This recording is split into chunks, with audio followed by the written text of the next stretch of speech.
வணக்கம். வேந்தரின் கண்ணுறங்கும் வேளை இரவு செய்திகளுக்காக ஷமினா. முதலில் தலைப்புச் செய்திகள்.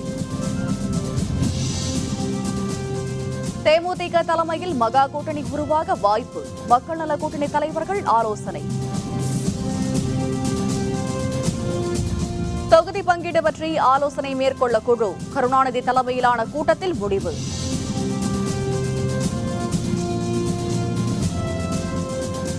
ஐந்து மாநில தலைமை தேர்தல் அலுவலர்கள் கூட்டம், பாதுகாப்பு ஏற்பாடுகள் பற்றி முக்கிய ஆலோசனை.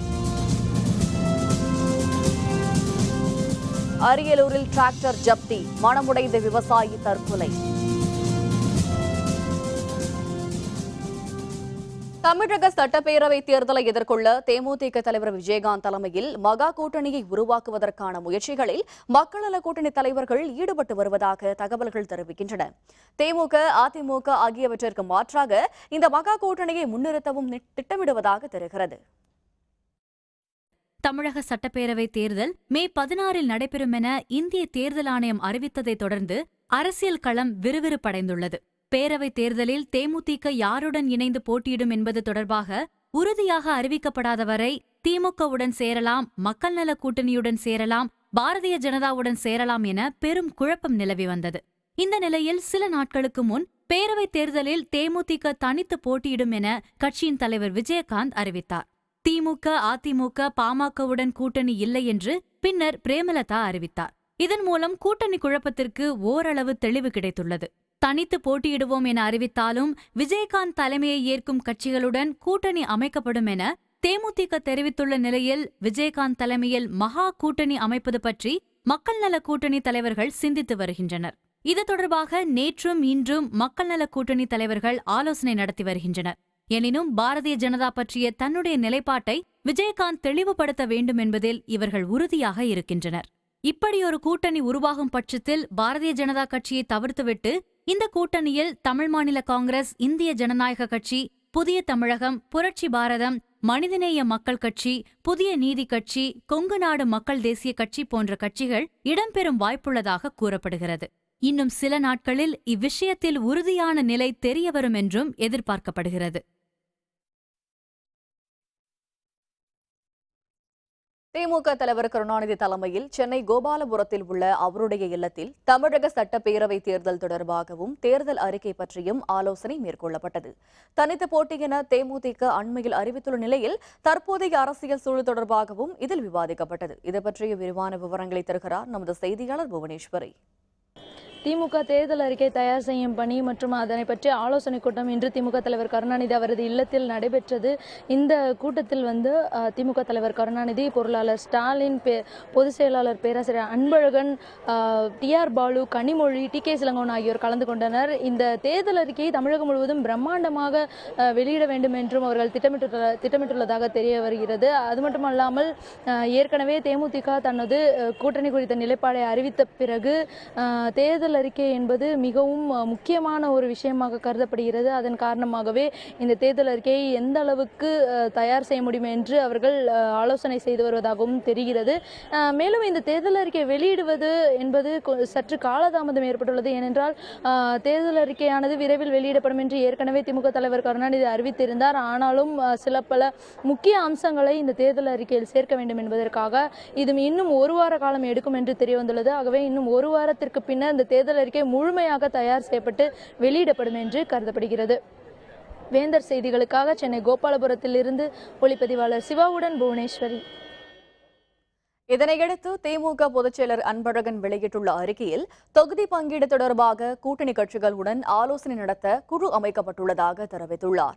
இந்த குழுவில் பொருளாளர் MK ஸ்டாலின், முதன்மைச் செயலர் துரைமுருகன், துணை பொதுச் செயலர் பெரியசாமி, அமைப்புச் செயலர் SR பாரதி ஆகியோர் இடம்பெற்றுள்ளதாகவும் அவர் குறிப்பிட்டுள்ளார். தமிழக சட்டப்பேரவை தேர்தலில் மட்டுமல்ல, கடந்த மக்களவைத் தேர்தலிலேயே தனித்து போட்டியிடக்கூடிய வல்லமை தமிழக பாரதிய ஜனதா கட்சிக்கு இருந்தது என மத்திய இணையமைச்சர் பொன் ராதாகிருஷ்ணன் தெரிவித்துள்ளார். சென்னை விமான நிலையத்தில் செய்தியாளர்களுடன் பேசிய அவர், தமிழக பாரதிய ஜனதா கட்சி கடந்த மக்களவைத் தேர்தலிலேயே தனித்து போட்டியிடக்கூடிய நிலையில் இருந்ததாக தெரிவித்தார். தற்போதைய சட்டப்பேரவைத் தேர்தலிலும் தனித்து போட்டியிடும் வல்லமை பாரதிய ஜனதா கட்சிக்கு இருப்பதாகவும் பொன் ராதாகிருஷ்ணன் குறிப்பிட்டார். 2014 பாராளுமன்ற தேர்தலில் பாரதிய ஜனதா கட்சி தனித்து போட்டியிடுகின்ற வல்லமை படைத்த கட்சியாக நாம் அன்னைக்கும் இருக்கிறோம், இன்னைக்கும் இருக்கிறோம். இந்த தேர்தலிலும் கூட நாங்கள் கூட்டணி அமைத்தாலும் கூட கூட்டணி கட்சிகளுக்கு கொடுக்கக்கூடிய தொகுதிகளும் கூட எங்களுடைய பணியின் மூலமாக வெற்றி பெறக்கூடிய அளவுக்கு பலம் பொருந்தியதாக மாற்றக்கூடிய வகையில் நாங்கள் பணிபுரிந்து கொண்டிருக்கிறோம். தமிழக பேரவைத் தேர்தல் கூட்டணி பற்றி இன்னும் ஒரு வாரத்தில் முடிவு அறிவிக்கப்படும் என தமிழ் மாநில காங்கிரஸ் தலைவர் ஜி.கே. வாசன் தெரிவித்துள்ளார். சென்னை தேனாம்பேட்டையில் உள்ள கட்சியின் தலைமையகத்தில் செய்தியாளர்களுடன் பேசிய ஜி.கே. வாசன், பேரவைத் தேர்தலில் கூட்டணி அமைத்துதான் தமிழ் மாநில காங்கிரஸ் போட்டியிடும் என தெரிவித்தார். மேலும் பல்வேறு கட்சிகள் கூட்டணிக்கு அழைத்துள்ளதாக கூறிய ஜி.கே. வாசன், மக்கள் விரும்பும் கூட்டணியை தமிழ் மாநில காங்கிரஸ் அமைக்கும் என்றும் குறிப்பிட்டார்.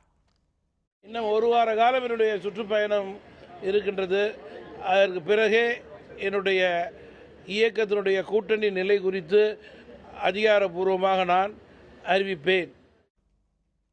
டெல்லியில் வரும் 14ஆம் தேதி நடைபெறவுள்ள 5 மாநில தலைமை தேர்தல் அலுவலர்கள் கூட்டத்தில் தமிழகத்திற்கு தேவையான துணை ராணுவ படை பாதுகாப்பு குறித்து ஆலோசிக்க இருப்பதாக ராஜேஷ் லக்கானி குறிப்பிட்டுள்ளார். சென்னையில் இன்று செய்தியாளர்களுடன் பேசிய அவர், சட்டப்பேரவை மற்றும் நாடாளுமன்ற தேர்தல்களில் குறைவான எண்ணிக்கை பதிவான மையங்களில் வாக்குப்பதிவை அதிகரிக்க சிறப்பு குழு அமைக்கப்படும் என தெரிவித்தார். வாக்குப்பதிவை அதிகரிக்கும் வகையில் ஆரம்ப சுகாதார நிலையங்களில் வாக்காளர் பட்டியலில் பெயர் சேர்க்கும் சிறப்பு முகாம் நடைபெற இருப்பதாகவும் ராஜேஷ் லக்கானி கூறினார்.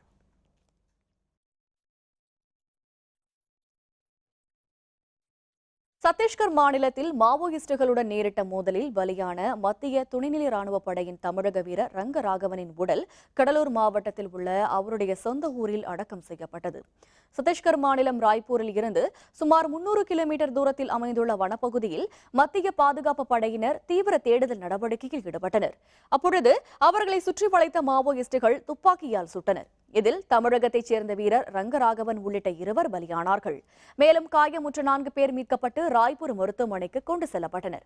இதனைத் தொடர்ந்து தேடுதல் நடவடிக்கை மீண்டும் மேற்கொள்ளப்பட்டது. மாவோயிஸ்ட் தாக்குதலால் பலியான மத்திய துணைநிலை ராணுவப் படை வீரர் ரங்கராகவனின் உடல் சென்னை வழியாக இன்று பிற்பகல் அவருடைய சொந்த ஊரான கடலூர் மாவட்டம் வடலூருக்கு அருகே உள்ள கோட்டக்கரைக்கு கொண்டுவரப்பட்டது. மத்திய துணைநிலை ராணுவ டிஐஜி இளங்கோ தலைமையில் கொண்டுவரப்பட்ட ரங்கராவனின் உடலும் உறவினர்களும் பல்வேறு தரப்பினரும் மலரஞ்சலி செலுத்தினர். 21 குண்டுகள் முழங்க ராணுவ மரியாதையுடன் ரங்கராகவனின் இறுதிச் சடங்கு நடைபெற்றது.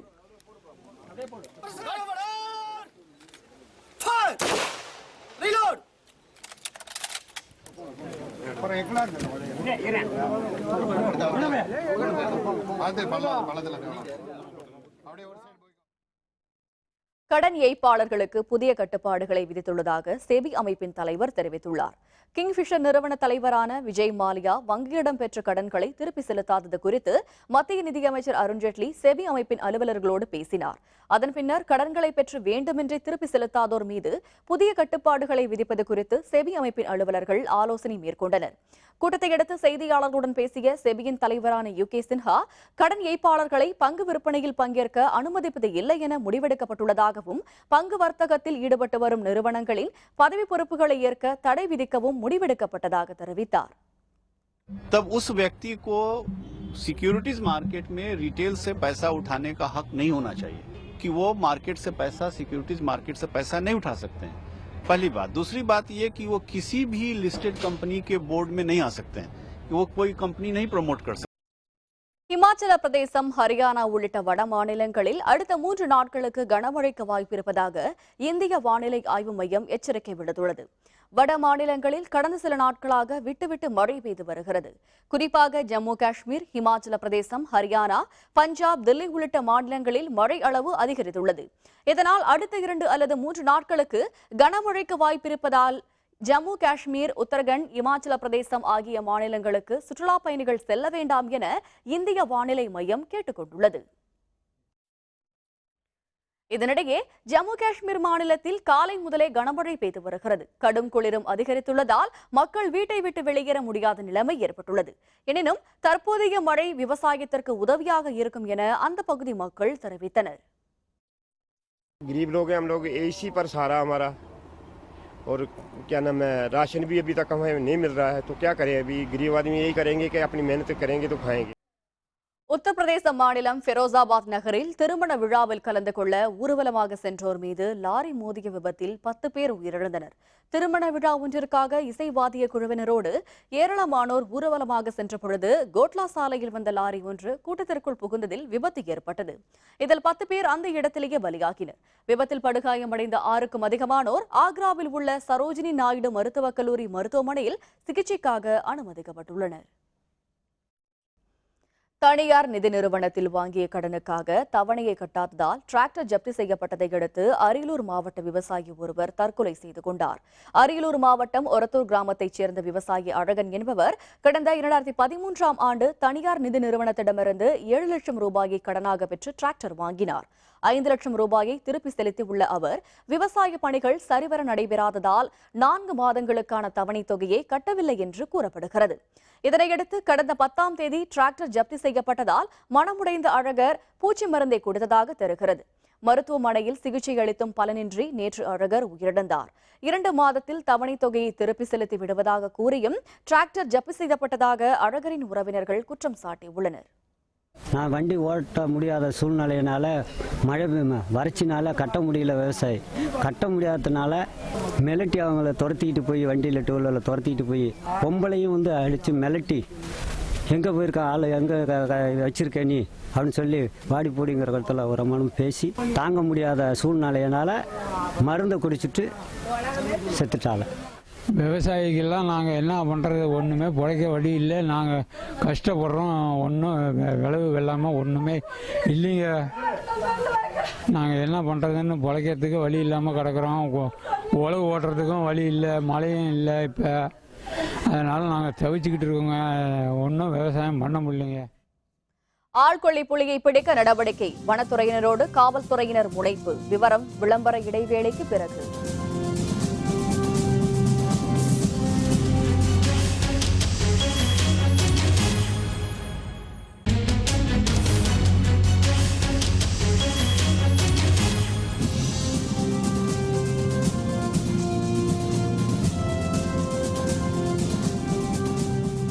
செய்திகள் தொடர்கின்றன.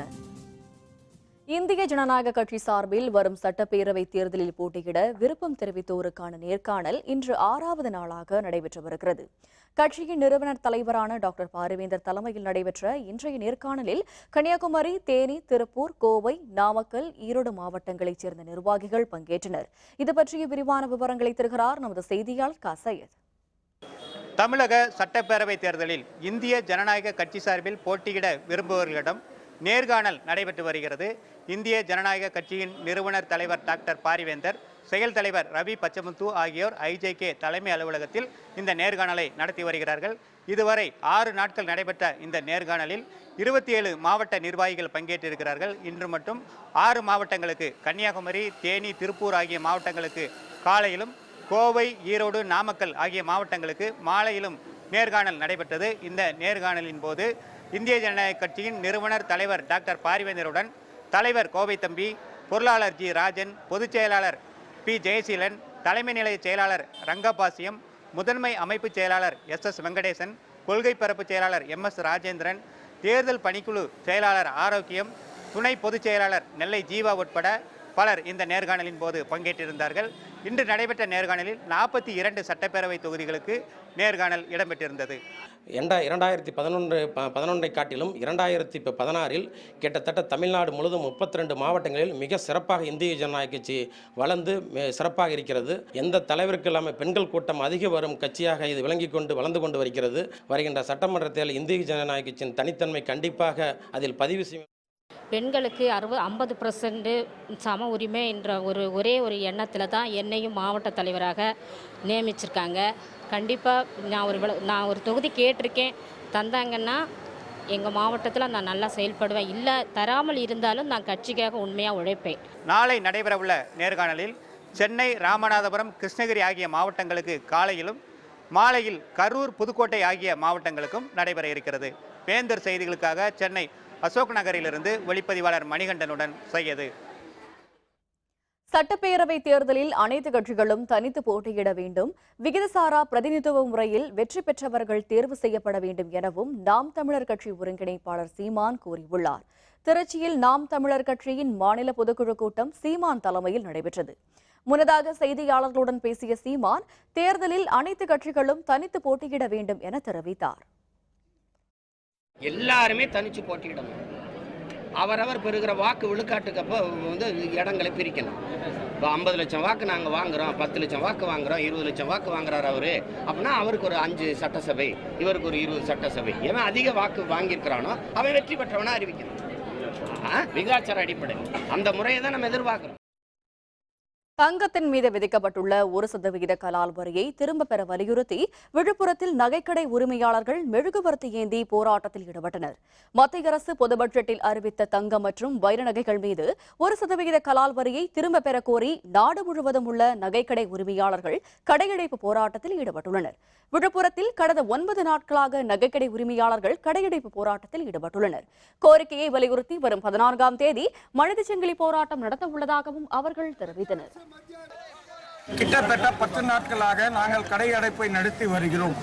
இந்த சட்டம் வாபஸ் ஆகும் வரை எங்கள் கடை அடைப்பு தொடரும். ஏனென்றால் இது பொதுமக்களையும் நகை வியாபாரிகளையும் இது பயங்கர பாதிப்பை உண்டாக்கும். மத்திய அரசு எங்கள் கோரிக்கையை ஏற்று இந்த கலால் வரியை உடனடியாக நீக்கும்.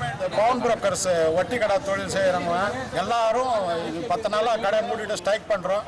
நாங்கள் மூடனாலும் இந்த சட்டம் எங்களுக்கு மூட வைக்குது. இந்த கடைங்கள்லாம் இப்போ இந்த பொதுமக்களுக்கு நாங்களும் பதில் சொல்ல முடியல. இது உடனடியாக மத்திய அரசாங்கம் தலையிட்டு அது என்னன்னு தெளிவுபடுத்தணும். தஞ்சாவூர் விவசாயி பாலனின் டிராக்டரை பறிமுதல் செய்த வங்கியை மூட வேண்டும் என வலியுறுத்தி விவசாயிகள் காத்திருப்பு போராட்டத்தில் ஈடுபட்டனர்.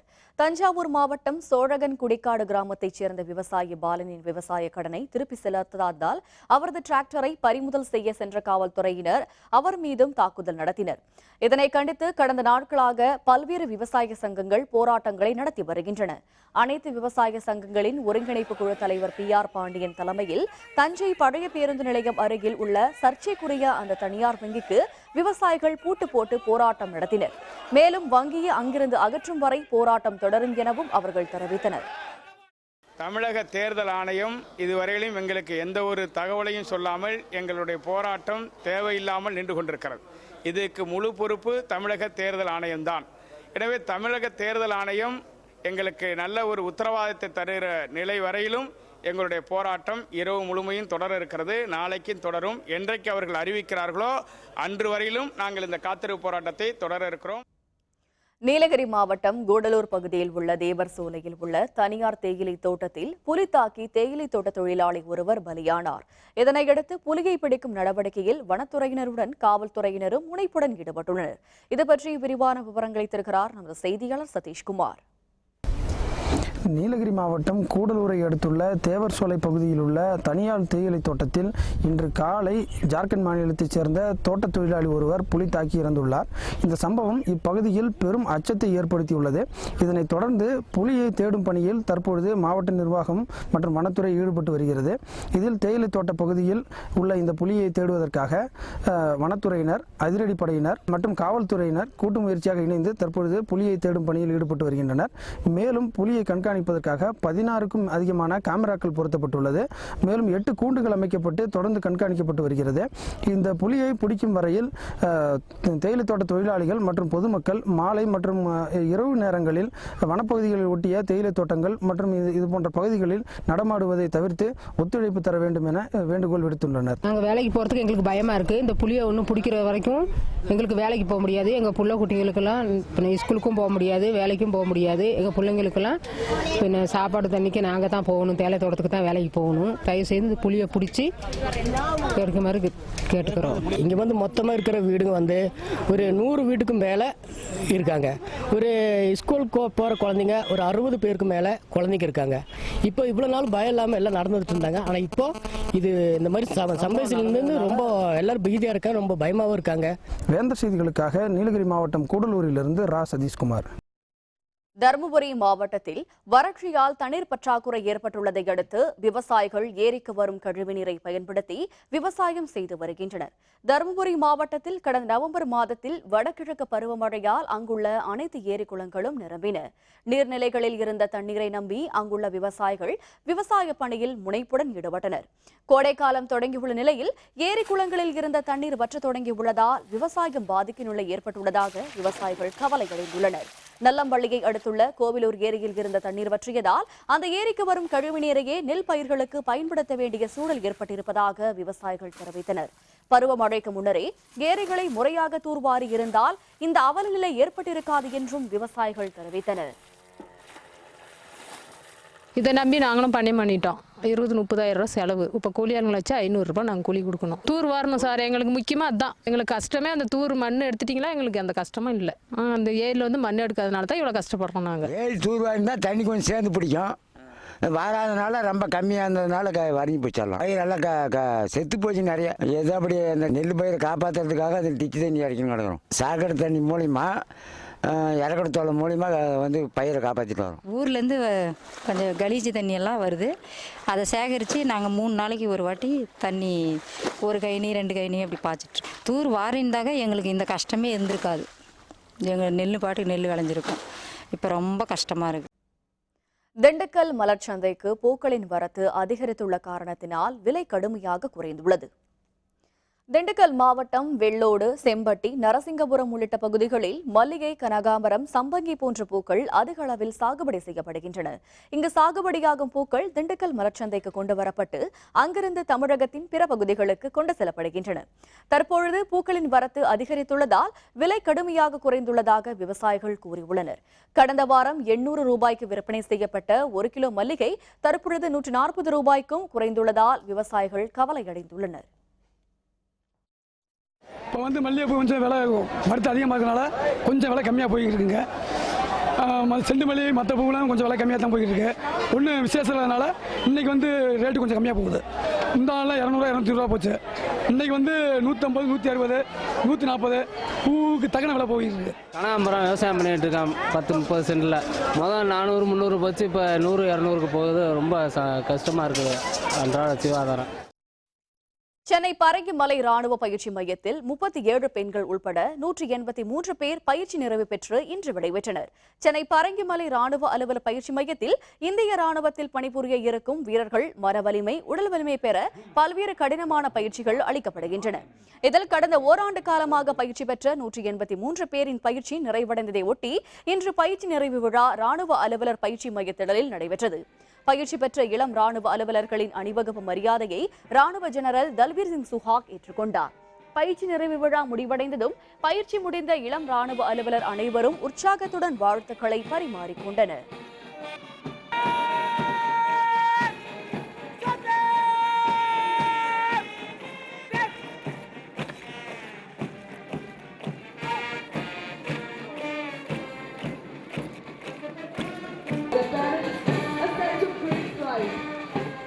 And 15th Short Service Women Course, and this is the only institution which trains the women officers.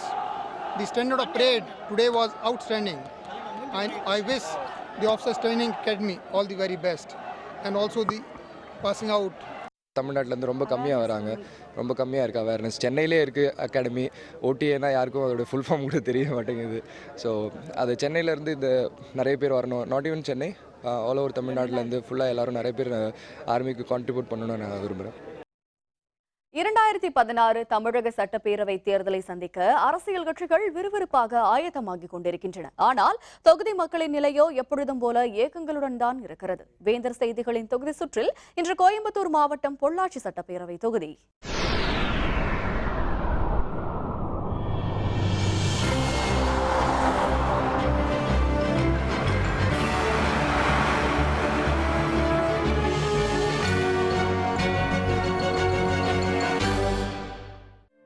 வளமான கொங்கு மண்டலத்தின் கோயம்புத்தூர் மாவட்டத்தில் இயற்கை எழில் கொஞ்சும் இடம்.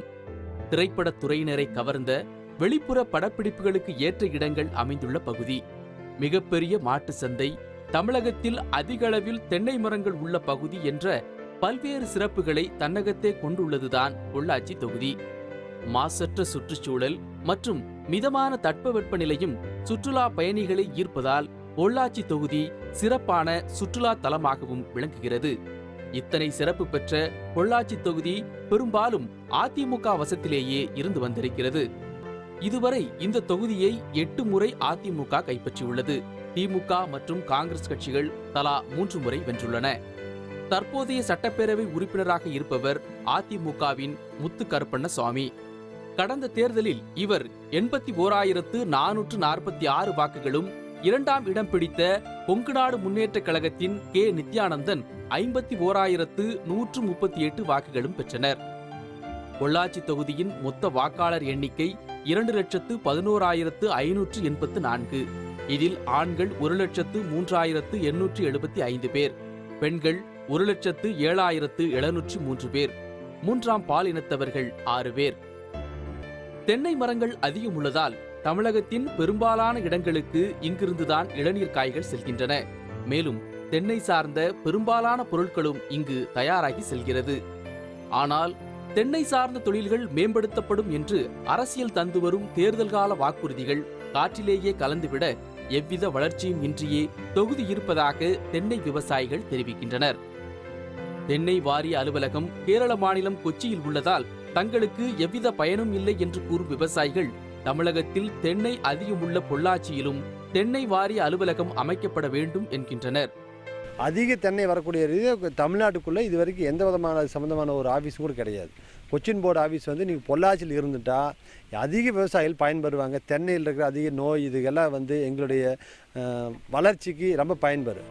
பொள்ளாச்சி மக்களின் மற்றொரு நீண்ட நாள் கோரிக்கை பொள்ளாச்சி கோயமுத்தூர் இருவழிச்சாலையை 4 வழிச்சாலையாக மாற்ற வேண்டும் என்பது. இதுவும் நிறைவேற்றப்படாததால் வாகன விபத்துக்கள் தொடர்கதையாக உள்ளன. பொள்ளாச்சியில் மேம்பாலங்கள் இல்லாததால் கடும் போக்குவரத்து நெரிசலில் சிக்கி மக்கள் தவிக்கின்றனர். 100 கோடியில் மேம்பாலம் என்ற அறிவிப்பும் காகிதத்திலேயே உள்ளதாக பொள்ளாச்சி மக்கள் குற்றம் சாட்டுகின்றனர். கடந்த 30 ஆண்டு காலமாக இருவழிச்சாலையாகவே இருக்குது. இதில் ஏகப்பட்ட விபத்துகள் நடந்து கொண்டிருக்கிறது. இதை 4 வழிச்சாலையாக மாற்றணும்னு பொதுமக்களோட ஒரு நீண்ட நாள் கோரிக்கை. இது சம்பந்தமாக எந்த ஒரு நடவடிக்கையும் அவர் எடுக்கவே இல்லை. மேலும் பொள்ளாச்சி நகரத்தில் 100 கோடி ரூபாயில் மேம்பாலம் வருதுன்னு சொன்னாங்க. அந்த 100 கோடி ரூபாய் மேம்பாலமும் கடைசி வரைக்கும் வெற்று அறிக்கையாகவே போய்விட்டது. தற்போதைய சட்டப்பேரவை உறுப்பினரான முத்து கருப்பண்ணசாமியை தொகுதிக்குள் பார்ப்பதே அரிதாக உள்ளதாக குற்றம் சாட்டும் மக்கள் தொகுதிக்குள் புதிதாக தொடங்கப்பட்டுள்ள பல்வேறு திட்டங்கள் பயனளிக்கும் வகையில் இல்லை என்கின்றனர். நீர்ப்பாசன திட்டத்தை செயல்படுத்துவது, தென்னை விவசாய மேம்பாடு, சாலை போக்குவரத்து போன்ற முக்கிய விஷயங்கள் பல ஆண்டுகளாக கவனிக்கப்படாமலேயே உள்ளதாக கவலை தெரிவிக்கின்றனர். நீர்ப்பாசனம் ரொம்ப முக்கியம். அது இருந்தால் தான் இன்றைக்கி இருக்கிற விவசாயம் செழிக்கும். அந்த விவசாயம் செழித்தா தான் இந்த ஊர் மக்களுடைய பொருளாதாரம் வளரும். ஆனால் இங்கே என்ன சூழ்நிலைன்னா அந்த நீர்ப்பாசனத்தை பற்றி ஒரு அக்கறை இல்லை. வளமான பொள்ளாச்சி தொகுதியில் அடிப்படை வசதிகளை மேம்படுத்தி மேலும் வளமடைய செய்யும் வகையிலான திட்டங்கள் நிறைவேற்றப்பட வேண்டும் என்பதே தொகுதி மக்களின் கோரிக்கையாக இருக்கிறது. நீண்ட காலமாக கோரிக்கைகளாகவும் வாக்குறுதிகளாகவும் மட்டுமே இருந்து வரும் திட்டங்கள் இந்த தேர்தலுக்கு பிறகாவது நிறைவேறுமா என்ற எதிர்பார்ப்பில் நடைபெறவுள்ள சட்டப்பேரவை தேர்தலை எதிர்நோக்கி உள்ளனர் பொள்ளாச்சி தொகுதி மக்கள். பொள்ளாச்சி தொகுதி என்பது விவசாயம் நிறைந்த பகுதி என்பதால் தென்னை சார்ந்த தொழில்களை மேம்படுத்த வேண்டும் உள்ளிட்ட விவசாயிகளுக்கு தேவையான பல்வேறு திட்டங்களை நிறைவேற்ற வேண்டும் என்பதே இப்பகுதி விவசாயிகளின் கோரிக்கையாக உள்ளது. வேந்தர் செய்திகளுக்காக பொள்ளாச்சியிலிருந்து டி. நந்தகுமார்.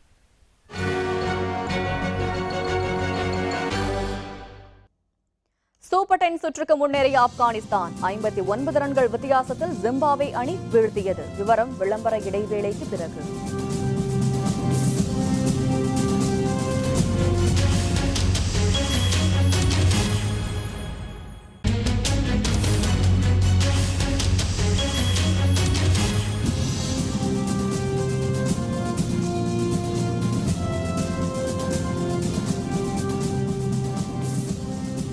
செய்திகள் தொடர்கின்றன. இனி அயலக செய்திகள்.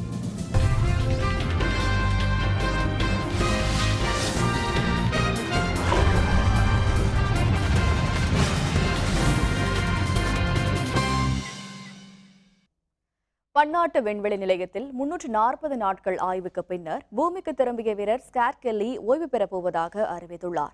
பன்னாட்டு விண்வெளி நிலையத்தில் ஆய்வு முடித்துக் கொண்டு கடந்த 2ஆம் தேதி கஜகஸ்தான் பாலைவன பகுதியில் சோயூஸ் விண்கலம் மூலம் ஸ்காட் கெல்லி தரையிறங்கினார். அமெரிக்க விண்வெளி வரலாற்றிலேயே அதிக நாட்கள் விண்வெளியில் ஆய்வு நடத்தியவர் என்ற பெருமையை பெற்ற அவர் தமது ஆய்வின் பொழுது பூமியை பற்றிய பல்வேறு புகைப்படங்களை எடுத்து அனுப்பியிருந்தார். வரும் ஏப்ரல் மாதம் முதல் நாளில் நாசா விண்வெளி ஆய்வு மையத்திலிருந்து ஓய்வு பெறப்போவதாக அவர் அறிவித்துள்ளார்.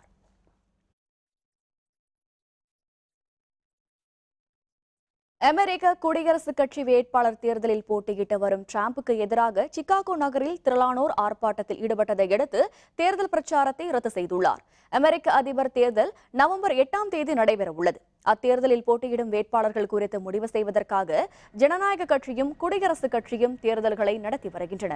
குடியரசுக் கட்சி சார்பில் வேட்பாளராக களமிறங்க விரும்பும் கோடீஸ்வரரான ட்ரம்ப் பல்வேறு மாகாணங்களில் வெற்றிகளை குவித்து வருகிறார். குடியரசுக் கட்சி வாக்காளர்களில் 41% அதிகமானோர் அவருக்கு ஆதரவு தெரிவித்துள்ளனர். தேர்தல் பிரச்சாரத்தின் பொழுது அவருக்கு எதிராக பல்வேறு மாகாணங்களில் நடைபெற்ற ஆர்ப்பாட்டங்களை அடுத்து கட்சிக்குள் அவருக்கு எதிராகவும் கருத்துக்கள் உள்ளன என்று தெரியவந்துள்ளது. இந்த நிலையில் சிகாகோ மாகாணத்தில் அவர் தேர்தல் பிரச்சாரம் செய்யவிருந்த நிலையில் திரளானோர் அவருக்கு எதிராக கண்டன ஆர்ப்பாட்டத்தில் ஈடுபட்டனர். அதனையடுத்து அப்பகுதியில் நடத்தவிருந்த தேர்தல் பிரச்சாரத்தை அவர் ரத்து செய்துள்ளார்.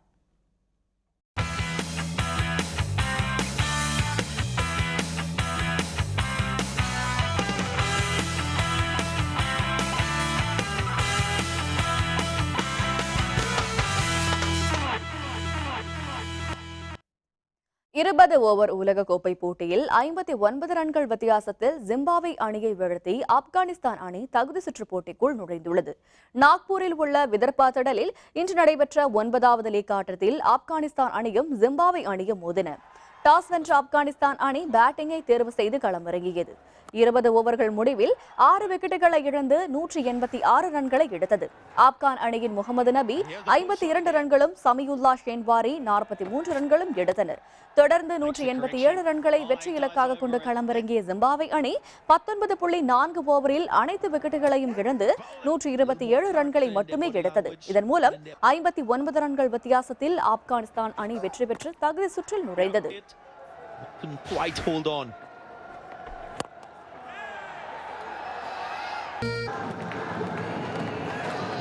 And the dramatic rise of Afghanistan in international cricket continues. It's the first time that they've gone beyond round one in an ICC World T20. மீண்டும் தலைப்புச் செய்திகள். தேமுதிக தலைமையில் மகா கூட்டணி உருவாக வாய்ப்பு, மக்கள் நல கூட்டணி தலைவர்கள் ஆலோசனை. தொகுதி பங்கீடு பற்றி ஆலோசனை மேற்கொள்ள குழு, கருணாநிதி தலைமையிலான கூட்டத்தில் முடிவு. 5 மாநில தலைமை தேர்தல் அலுவலர்கள் கூட்டம், பாதுகாப்பு ஏற்பாடுகள் பற்றி முக்கிய ஆலோசனை. அரியலூரில் டிராக்டர் ஜப்தி, மனமுடைந்த விவசாயி தற்கொலை. இத்துடன் வேந்தரின் கண்ணுறங்கும் வேளை இரவு செய்திகள் நிறைவடைந்தன. மீண்டும் நாளை காலை 8 மணிக்கு இளங்கதிர் காலை செய்திகளில் சந்திப்போம். வணக்கம்.